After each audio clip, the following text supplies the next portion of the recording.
tous, nous sommes toujours au sein du Parc des Expositions de Paris. Au cœur du Salon de l'Agriculture se tient tous les 2 ans un autre salon pour les professionnels, celui des fromages, où les fabricants rencontrent leurs clients, grossistes, crémiers et grandes surfaces et leur font part de leurs nouveautés. La coopérative Pâturage Comtois n'était encore jamais venue sur le Salon du fromage. Tournée à 70% vers l'export, l'entreprise de Haute-Saône a appris de la crise sanitaire et de la guerre en Ukraine qu'il fallait aussi se développer en France. Ça être un produit très fruité, très doux. Ce qui serait important, c'est de développer sur le niveau national parce qu'aujourd'hui, Pâturage Comtois, c'est essentiellement de l'export. Mais après, je pense qu'on ne laisse passer personne, si je puis dire, puisque tout le monde est important pour nous, surtout qu'on est une coopérative laitière, donc il faut vraiment qu'on développe le travail de nos producteurs locaux. Dans les allées du salon, la crème de la crème du fromage français et européen séduit ou renoue avec grossistes, détaillants et restaurateurs. Certains ont pignon sur allée, d'autres se regroupent pour être encore plus visibles. Vous êtes crémière fromagère ? En fait, je vais ouvrir mon magasin de fromage à Tours en septembre prochain. D'accord. Chacun met en avant ses petites nouveautés. Cette année, on a une nouveauté, c'est un petit brebis, qui est un fromage de brebis fermier que nous affinons, on achète frais, on l'affine. Et puis on sort aussi une gamme de fromages à tartiner, de ces produits qui sont très adaptés pour le snacking et pour vraiment ce changement de consommation du fromage, plutôt en début de repas à l'apéritif. Séduire de nouveaux consommateurs et intermédiaires, mais pas en trop grand nombre. Plusieurs fromagers nous ont dit avoir des difficultés depuis plusieurs mois à honorer toutes les commandes. Au salon de l'agriculture, on a bien sûr les grands animaux, les cochons, les vaches, on a aussi les plus petits, les insectes. Et je suis avec une entreprise qui transforme et qui commercialise ces insectes. Bonjour. Bonjour. Montrez-nous, qu'est-ce que c'est ? Bienvenue, merci. Je vais vous présenter ici nos petits insectes, les petits scarabées. Ce qu'on fait, nous, dans nos fermes, dans le Jura, à Dole, aux Pays-Bas et bientôt à Amiens, ce sont des petits scarabées, vous voyez, ici qui grandissent, qui se reproduisent, qui font des œufs et qui vont donner naissance à des larves. Au bout de quelques jours, quelques semaines, ils vont devenir de cette taille-là. Et ces larves, à cette taille-là, elles ont un taux de protéines idéal pour être transformées en ingrédients.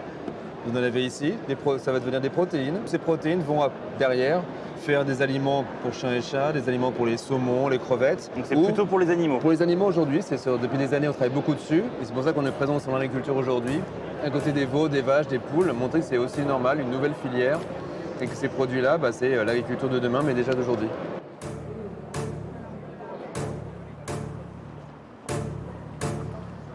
Alors je suis avec des producteurs qui produisent notamment des fruits rouges et pendant toute la durée du salon, ils vont à la rencontre de leurs clients en région parisienne. Là, ils vont voir 2 clients et on va aller les voir avec eux.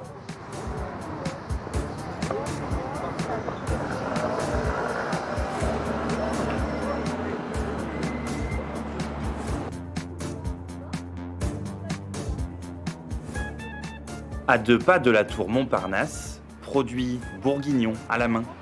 Ces producteurs rendent visite à ce chocolatier, à l'intérieur de véritables sculptures. Et un chocolat avec une crème de cassis. La ferme Fruits Rouges lui en vend une 30aine de litres par an. À Paris, on reconnaît les produits bourguignons. Exactement, et on en parle beaucoup, parce qu'en fait, la ferme Fruits Rouges est très connue par le Salon des Coqs d'Or et ainsi de suite. Donc on a vraiment des clients communs, et nos clients aiment ça, de savoir qu'on travaille avec la ferme Fruits Rouges. Cette pulpe-là, on va la mettre au four. Merci. Et puis on ajoutera une pointe de sucre pour en fait permettre la conservation. Et toujours en bio. Ouais, toujours en bio. Ça c'est bien. On lui a amené un petit pot de beurre de cassis parce qu'on aime bien, quand on amène des choses qu'il nous commande, lui en amener d'autres choses qu'il n'a pas forcément commandées pour peut-être aussi faire travailler son imaginaire et puis entretenir une relation. Dans les beaux quartiers parisiens, cette boutique où la Bourgogne-Franche-Comté a toute sa place, pas moins de 200 références, dont certains spiritueux.